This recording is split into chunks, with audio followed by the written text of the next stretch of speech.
जय हिंद प्रिय विद्यार्थियों, आज हम देखते हैं वन लाइनर प्रश्नोत्तरी हिंदी साहित्य से संबंधित UGC net JRF PGT TGT एवं अन्य परीक्षाओं के लिए उपयोगी। हम इसका 50 प्रश्न देख चुके थे। आप यदि वह वीडियो नहीं देखे हैं तो ज़रूर देख लीजिए, और ये आप नए हैं तो सब्सक्राइब कर दीजिए और बेल आइकन भी क्लिक कर लीजिएगा, ताकि यदि आप लोगों को इस विषय से संबंधित कोई भी वीडियो अपलोड हो तो उनके पास सबसे पहले उपलब्ध हो पाए। अब आगे बढ़ते हैं। 50 प्रश्न हो चुके थे, हम लोग 50 प्रश्नों का हल देख चुके थे। अब देखते हैं 51 नंबर प्रश्न। जायसी ग्रंथावली के संपादक का नाम है? उत्तर है आचार्य रामचंद्र शुक्ल। याद रखिएगा, जायसी ग्रंथावली जो है ये किसके संपादककर्ता का नाम क्या है? आचार्य रामचंद्र शुक्ल। वीर रस का स्थायी भाव क्या होता है? वीर रस का स्थायी भाव होता है उत्साह। यानी रस संप्रदाय जो हम पढ़ेंगे इकाई 3 में रखा गया है यूजीसी नेट में, और पीजीटी टीजीटी अन्य परीक्षाओं में भी ये उपयोगी है। 53 है, रामचरितमानस किस भाषा में लिखा गया है? रामचरितमानस किस भाषा में लिखा गया है? अवधी। मैं इसको बहुत ट्रिकी माध्यम से आप लोगों को याद कराई थी। यदि मान लीजिए वहाँ राम या मंगल आए तो आपका क्या हो जाएगा? अवधी भाषा, और बाकी सब रचनाएं जो हैं गोस्वामी तुलसीदास जी का सब हो जाएंगे ब्रज भाषा। याद रखिएगा, ब्रज भाषा, बाकी सभी ब्रज भाषा, जैसे विनय पत्रिका है, ये सभी क्या है? ब्रज भाषा में लिखा गया है। तो यदि राम या मंगल आए, यानी राम से संबंधित कुछ रचनाएँ आए उनका, तो अवधी भाषा में ही लिखा गया है। ये ट्रिक है, बहुत ही ईजी ट्रिक है। आप लोग इससे समझ सकते हैं कि गोस्वामी तुलसीदास जी के जो रचनाएँ हैं वो ब्रज और अवधी दोनों में लिखते थे। तो कौन सी रचनाएँ ब्रज भाषा का है और कौन सी रचनाएँ अवधी भाषा से है? चंदन विष व्यापत नहीं, लिपटे रहत भुजंग। याद रखिएगा, यह पंक्ति किसका था? रहीम। ये परीक्षाओं में बहुत प्रश्न आते हैं। यह प्रश्न, चंदन विष व्यापत नहीं, यानी कि जो चंदन का पेड़ है वो चंदन का पेड़ इतना ठंडक रहता है, उसमें हमेशा सर्प यानी कि जहरीले सर्प भुजंग यानी वहाँ पे लिपटे हुए रहते हैं, फिर भी जो चंदन होता है वो विष नहीं होता, उसमें विष व्याप्त नहीं होता है। रहीम जी का कथन था ये। गीतांजलि के रचयिता कौन है? उत्तर है रविंद्रनाथ टैगोर। याद रखिएगा, उत्तर है रविंद्रनाथ टैगोर। शिव शंभू के चिट्ठे, ये एक निबंध है, हमारे यूजीसी नेट में रखा गया है। शिव शंभू के 8 चिट्ठे हैं से संबंधित रचनाकार के कौन है? बाल मुकुंद गुप्त जी हैं। दक्षिण भारत में हिंदी भाषा के क्षेत्र में किसने प्रचार प्रसार किया? किसने किया? श्री राजगोपालाचारी। लिखित में से किस पुस्तक में भ्रमर गीत का प्रसंग है? उत्तर है सूरसागर। जो सूरदास जी का सूरसागर है, उस पुस्तक में भ्रमर गीत प्रसंग को रखा गया है। मानवीकरण अलंकार का प्रयोग किस प्रकार की कविता में हुआ है? मानवीकरण अलंकार का प्रयोग नई कविता में हुआ है। याद रखिएगा, मानवीकरण अलंकार जो है उसका प्रयोग कहाँ किया गया है? नई कविता में किया गया है। अनिल का पर्यायवाची शब्द क्या होते हैं? अनिल का पर्यायवाची शब्द पवन, यानी बहुत से पर्यायवाची शब्द होते हैं, हम पर्यायवाची शब्दों को भी देखेंगे। विपाशा पत्रिका का प्रकाशन किस प्रदेश से होता है? उत्तर है उत्तर प्रदेश। याद रखिएगा। नीलकमल में कौन सा समास है? उत्तर कर्मधारय समास, यानी नीलकमल। कैसा कमल? नील है कमल, यानी जिसकी विशेषता बताए, किसी विशेष से की विशेषता बताए, वो क्या हो जाते हैं? कर्मधारी समास हो जाते हैं। कर्मधारय समास, तत्पुरुष समास, ये सभी समास के जो भेद हैं ये सभी को मैं बहुत ही विस्तार से अध्ययन कराई हूँ, जिससे आप लोगों को कभी भी गलती नहीं होगा। इस कादम्बरी के रचयिता कौन है? अलका सरावगी। वर्ण के द्वितीय व चतुर्थ व्यंजन क्या कहलाते हैं? वर्ण के जो द्वितीय और चतुर्थ व्यंजन है उसे क्या कहा जाता है? महाप्राण। आप लोगों को मैं बताई थी क च ट प ट्रिक से, उसका ट्रिक क ख ग घ अंगा। तो इसमें से देखिए पहला जो है, यानी ये क्या हो जाते हैं? अल्प प्राण हो जाते हैं, और ख और घ जो है यानी कि दूसरा और चौथा जो है वो क्या हो जाते हैं? महाप्राण हो जाते हैं, और बाकी जो 3 हैं वो अल्प प्राण कहलाते हैं। ये बहुत ही बारीकी से मैं वर्ण विचार में आप लोगों को पढ़ा चुकी हूँ। आप लोग यदि वह वीडियो को अध्ययन नहीं किए हैं तो बिल्कुल जाकर आप अध्ययन कर लीजिए। प्रश्न बनते हैं, ऐसा नहीं है कि किसी भी टॉपिक पर प्रश्न नहीं बनते और मैं आप लोगों को अध्ययन करा रही हूँ। हर विषय पर प्रश्न बनते हैं। पहले आप लोग व्याख्यान देखिए, हो सकता है मैं जो प्रश्नोत्तरी करा रही हूँ इसमें कोई मिस्टेक भी हो सकता है, इसीलिए आप लोग पहले व्याख्यान को अध्ययन कीजिए, तभी हमें सफलता मिल पाएगी। दोहा छंद में श्रृंगारी रचना प्रस्तुत करने वालों में हिंदी के सर्वाधिक ख्याति लब्धि कवि हैं कौन? बिहारी। यानी सबसे ज़्यादा जो दोहा छंद की श्रृंगारी रचना किए हैं कौन है? बिहारी जी हैं। छंद का सर्वप्रथम उल्लेख कहाँ मिलता है? छंद का सर्वप्रथम उल्लेख ऋग्वेद में मिलता है। कहाँ मिलता है? ऋग्वेद में मिलता है। श्रृंगार रस का स्थायी भाव क्या है? श्रृंगार रस का स्थायी भाव है रति, यानी कि रस के 9 प्रकारों को हम लोग देखे हैं। 9 प्रकार, अभी 11 प्रकार हो गए हैं और बढ़ गए हैं। भक्ति और वात्सल्य रस 2 और बढ़ गए हैं। कुरुक्षेत्र को क्या कहा जाता है? उत्तर है रण क्षेत्र, याद रखिएगा, उत्तर है रण क्षेत्र। भारत में सर्वाधिक किस भाषा का प्रयोग किया जाता है? भारत में सर्वाधिक हिंदी भाषा का प्रयोग किया जाता है। भारत के जो 29 राज्य हैं, 29 राज्य में से 10 राज्यों में हिंदी भाषा का ही प्रयोग किया जाता है और कार्यालयीन क्षेत्रों में भी, यानी अपने ऑफिशियल जगह में भी हिंदी भाषा का ही प्रयोग किया जाता है 10 राज्यों में, याद रखिएगा। मुख्य रूपी चांद पर राहु भी धोखा खा गया पंक्तियों में अलंकार है रूपक, याद रखिएगा। अलंकार के बारे में बहुत ही विस्तार से हम लोग अध्ययन करने वाले हैं, ट्री के माध्यम से हम लोग समझने वाले हैं। जैसे मुख्य रूपी, रूपी है यहाँ पे, तो रूपी क्या हो जाएगा? रूपक अलंकार हो जाएगा। जैसे मानू मन हो, जानू जन हो, ऐसे होगा तो वहाँ पे उपमा अलंकार हो जाते हैं। ऐसे मैं ट्रिक से, बहुत ही ट्री के माध्यम से आप लोगों के लिए लेकर आऊँगी। अलंकार को भी ज़रूर, उस वीडियो का भी अध्ययन आप लोग कर लीजिएगा। मुंडा भाषा परिवार का क्षेत्र कौन सा है? मुंडा भाषा के परिवार का क्षेत्र है नागपुर, छोटा नागपुर, याद रखिएगा। भारतीय संविधान के किस अनुच्छेद में हिंदी को राजभाषा घोषित किया गया? याद रखिएगा, ये प्रश्न बहुत बार पूछ चुका है। उत्तर है 343। क्या है? 343।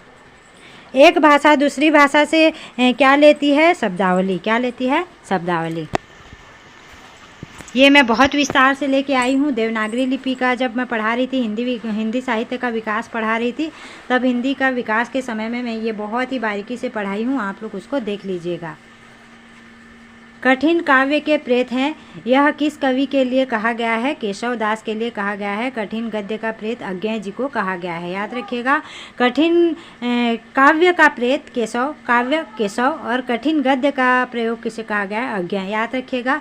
यदि कठिन काव्य पूछा जाए तो केशव दास, और कठिन गद्य का प्रेत पूछा जाए तो अज्ञेय। जायसी के सर्वोत्कृष्ट ग्रंथ का नाम क्या है? पद्मावत, याद रखिएगा। जायसी जी के जो सर्वोत्कृष्ट ग्रंथ है वो पद्मावत है, और हमारे यूजीसी नेट में भी इसे रखा गया है। मेवाड़ की पन्ना नामक धाय के अलौकिक त्याग की ऐतिहासिक वृत्त लेकर राजमुकुट नाटक की रचना की गई थी। इस नाटक के लेखक का नाम क्या था? गोविंद वल्लभ पंत जी थे। निम्न में से कंठ ध्वनि कौन से हैं? क, ख, ग, घ, अंघा। क्योंकि मैं आप लोगों को बताई थी, क, च, ट, त, प का ट्रिक बताई थी, तो क, च, ट, त, प ट्रिक में सबसे पहले आप लोग कंठ से लेते जाइएगा। कंठ से पहले हम लोग का कौन सा व्यंजन आते हैं? क, ख, ग, घ। तो ये सब किस में आ जाएंगे? कंठ ध्वनि में आ जाएंगे। खड़ी बोली का प्रयोग सबसे पहले किस पुस्तक में हुआ था? प्रेम सागर, याद रखिएगा, ये बहुत इंपॉर्टेंट है, प्रेम सागर। निम्न में से स्त्रीलिंग शब्द कौन सा है? निम्न में से स्त्रीलिंग शब्द है ठंडाई। इकारांत है यहाँ पे, तो ये क्या हो जाएगा? स्त्रीलिंग हो जाएगा। और मैं बहुत ही ट्रिक के माध्यम से स्त्रीलिंग और पुल्लिंग का वीडियो आप लोगों को दी हूँ, उसको आप लोग अच्छे से अध्ययन कीजिएगा। कभी भी स्त्रीलिंग और पुल्लिंग में कोई भी समस्या नहीं होगी। और लास्ट में एक ट्रिक भी बताई हूँ, जैसे आप लोग या फिर या फिर यहाँ जोड़ते हैं, तो उसमें यदि सेट हो जाता है वो शब्द, तो आपका क्या हो जाएगा? स्त्रीलिंग हो जाएगा। यदि सेट नहीं होता है तो वो पुल्लिंग हो जाएगा। इस तरह से मैं आप लोगों को ट्रिक बताई थी। जैसे ठंडाई, ठंडाइयाँ, यहाँ हो रहा है इसमें बस, बसें, ठीक है। प्रथम सूफी प्रेमाख्यान काव्य के रचयिता कौन है? मुल्ला दाऊद। बिहारी निम्नलिखित में से किस काल के कवि थे? बिहारी निम्नलिखित में से रीति काल के कवि थे, यानी कि ये बिहारी जो हैं रीति सिद्ध कवि हैं। रीतिबद्ध, रीति सिद्ध और रीति मुक्ति 3 प्रकार के आते हैं रीति काल में, और रीति काल में तीनों प्रकार में से रीति सिद्ध कवि में बिहारी जी जाने जाते हैं। ध्रुव स्वामिनी नाटक के रचयिता हैं? उत्तर है जयशंकर प्रसाद जी, याद रखिएगा। अपभ्रंश का वाल्मीकि किसे कहा जाता है? स्वयंभू जी को कहा जाता है। ये परीक्षा में बहुत बार आ चुके हैं। TGT, PGT, PSC, UGC net, JRF सभी में प्रश्न आते हैं। निम्नलिखित में से कौन सी रचना खड़ी बोली की है? ये कौन सी रचना है? साकेत। साकेत खड़ी बोली की रचना है। यदि चादर के बाहर खाली स्थान पसारोगे तो पछताओगे, पैर पसारोगे तो पछताओगे। उत्तर क्या होगा? पैर। अर्धमागधी अपभ्रंश से इसमें से किस बोली का विकास हुआ है? बंगाली। याद रखिएगा, अर्धमागधी अपभ्रंश से बंगाली का विकास हुआ है। हिंदी नाटकों के मंच में यक्षगान का प्रयोग किसने किया है? गिरीश कर्नाड। निम्नलिखित में से कौन सा पश्य स्वर है? मैं आप लोगों को पश्य, हर्ष ये सभी बहुत अच्छे से बताई हूँ। निम्नलिखित में से कौन सा, यानी कि 4 ऑप्शन होगा, तो उसमें से आ। अधिकतर भारतीय भाषाओं का विकास किस लिपि से हुआ? ब्राह्मी लिपि से हुआ है। यानी अधिकतर जो भारतीय भाषा हैं वो ब्राह्मी लिपि से इसका विकास हुआ है। हमारे देवनागरी लिपि भी ब्राह्मी लिपि से हुआ है। देवनागरी का विकास और उसकी विशेषताएं, दोष, ये सभी मैं आप लोगों को अध्ययन कराई हूँ, उसको भी आप लोग जाकर देख लीजिए। भारतेंदु हरिश्चंद्र के अनुसार हिंदी नई चाल में कब ढली? 1873 ईस्वी में। याद रखिएगा, भारतेंदु हरिश्चंद्र जी के अनुसार। और भारतेंदु हरिश्चंद्र जी के अनुसार हिंदी नई चाल में ढली। और एक हैं जो कहे हैं कि हिंदी नई चाल में नहीं ढली। याद रखिएगा, यदि नहीं ढली पूछा गया होगा तो भारतेंदु हरिश्चंद्र नहीं होगा। उसका उत्तर क्या होगा आप लोग कमेंट में ज़रूर उसका लिखिए। जैसे मैं पत्रकारिता का पहले कोई दिए थे आंसर, बहुत अच्छा कि एक कोई दिए थे सुधावर्षण, उसका उत्तर होगा। तो बहुत अच्छा, इसी तरह से आप लोग कमेंट करते रहिए ताकि मुझे पता चले कि आप लोग सही में यह वीडियो को अध्ययन कर रहे हैं। 2.5 अक्षर प्रेम के पढ़े सो पंडित होए। प्रस्तुत पंक्ति किसके हैं? कबीरदास जी के। तो बहुत ही फेमस है ये पंक्ति, 2.5 अक्षर प्रेम के पढ़े सो पंडित होए। उनकी किनकी दोहा है? कबीरदास जी की दोहा है। गोवा की स्वीकृत राजभाषा क्या है? कोंकणी। याद रखिएगा, गोवा की जो स्वीकृत राजभाषा है वो क्या है? कोंकणी। और हमारे छत्तीसगढ़, मध्य प्रदेश, उत्तर प्रदेश, ये सभी का जो राजभाषा है क्या है? हिंदी है। अवधी भाषा के सर्वाधिक लोकप्रिय महाकाव्य का नाम क्या है? रामचरितमानस। सभी के घर में रहता है रामचरितमानस, अवधी भाषा में सबसे प्रसिद्ध और लोकप्रिय महाकाव्य है। संज्ञा के कितने भेद हैं? संज्ञा के मुख्य रूप से 3 भेद हैं। मैं संज्ञा को बहुत ही अच्छे से शॉर्ट वीडियो में ही समझा दी हूँ, 3 मिनट के अंदर ही। आप लोग उसे देख लीजिएगा ताकि आप लोगों को समझ में आ जाए।